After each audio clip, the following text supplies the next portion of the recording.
जय माता दी। एस्ट्रो माँ 006 में आपका स्वागत है।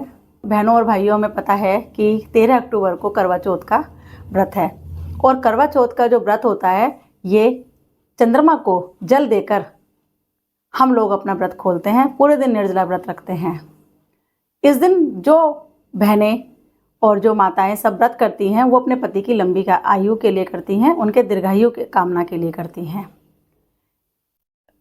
आपको मालूम है कि जो हम चंद्रमा को जल देते हैं यह रोहिणी नक्षत्र में देते हैं। चंद्रमा की 16 पत्नियां थी, यानी कि इसीलिए उनको 16 कलाओं में बोला जाता है, जिनमें उन्हें रोहिणी बहुत पसंद थी। और जब हम करवा चौथ का जल देते हैं तो ये हम रोहिणी नक्षत्र में देते हैं। उस समय पे जो भी हम चंद्रमा से मांगते हैं वो हमें पूर्ण रूप से आशीर्वाद स्वरूप देते हैं। तो भाइयों और बहनों, क्योंकि इस बार का जो व्रत आ रहा है ये हमारा बहुत ही दुर्लभ संयोग के साथ आ रहा है। 13 साल के बाद ये संयोग बन रहा है।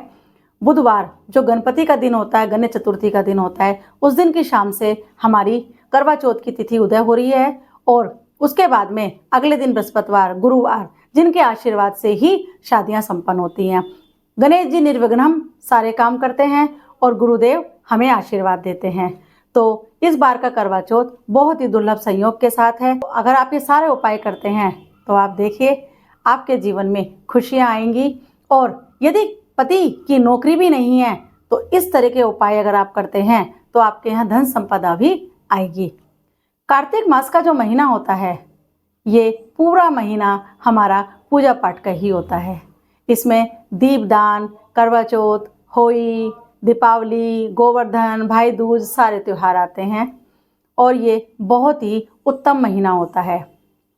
तो करवा चौथ पर आप बहुत सारे उपाय भी कर सकते हैं।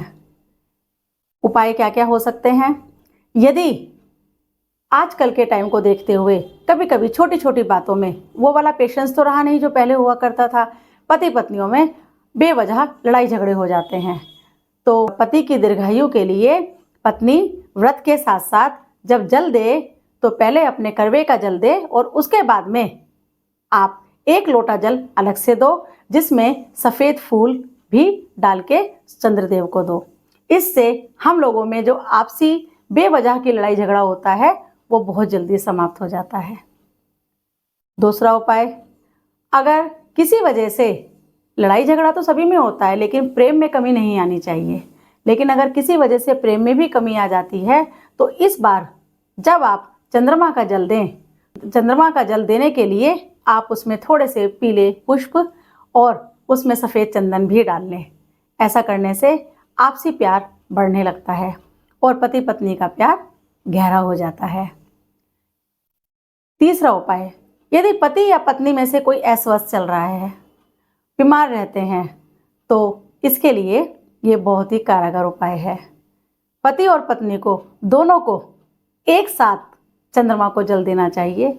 उन्हें अपने जल में दूध और अक्षत डाल लेना चाहिए। अक्षत जानते हैं ना, चावल होते हैं। तो दूध और अक्षत डालकर पति पत्नी को एक साथ चंद्रदेव को जल देना चाहिए। ओम सोम सोमाय नमः। ऐसा करने से दोनों स्वस्थ होने शुरू हो जाते हैं। कभी कभी ऐसा होता है कि हम लोगों में जो लड़ाई होती है वो किसी ऐसे कारण होती है जिसमें थर्ड पर्सन इन्वॉल्व होता है। हमें किसी के कहने पे या किसी की बात सुनने पर गुस्सा आ जाता है और पति पत्नी में लड़ाई झगड़ा शुरू हो जाता है। यदि कभी ऐसा पति पत्नी में होता है तो उस समय पर पति और पत्नी को शंख के साथ जल देना चाहिए। तो यदि हम शंख से जल अर्पित करते हैं तो पति पत्नी का प्रेम गहरा हो जाता है। तो भाइयों और बहनों, आप इस उपाय को जरूर करिए। ऐसा करने से आपके सारे काम अवश्य बनेंगे। जय माता दी।